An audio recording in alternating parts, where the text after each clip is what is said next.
who work for them are discovering daily challenges when it comes to testing and COVID-19 and when to work. An employee at a local restaurant says she was told to work when she should have been in quarantine.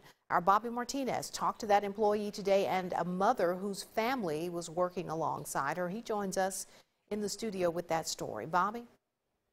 Andrea, the restaurant employee tells me she tested positive for COVID-19 last week. Prior to that, she says she was informed by her manager she was experiencing COVID-19 symptoms and claims she was told to work because she has a high temperature. She wants to remain anonymous, but is sharing her story because she says this disease is something people should continue to take seriously.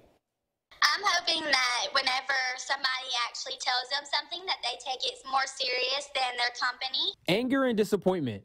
If it had been handled properly in the beginning, this all could have been avoided. My child would not have been exposed. Are two of the many emotions expressed after a local restaurant employee tested positive for COVID-19 last week. I had my temperature taken.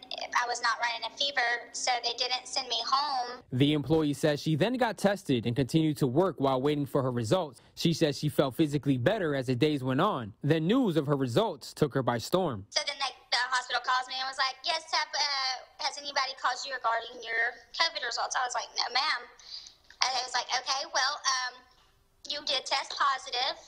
And I just kind of dropped to my knees and covered my mouth. I was like, oh my gosh. And once she got her results, she immediately went into quarantine. But the conversations with her and management is what caught her off guard. I had got a phone call from my manager later that day talking about why didn't you tell us that you were sick and all of this other such. And I was like, I did tell y'all that I was sick. I told you that I was sick the night before and I needed you to take my temperature.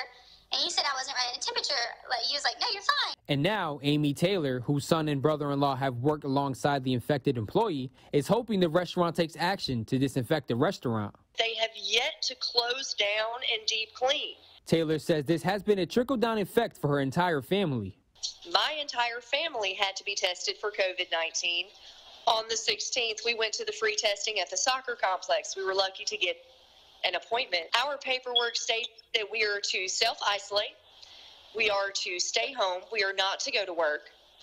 My husband and I are not allowed to return to work until we can provide them with negative test results. I also reached out to the restaurant's corporate team for comment, but have yet to hear back. Mayor Robert Smith is also looking into this as well.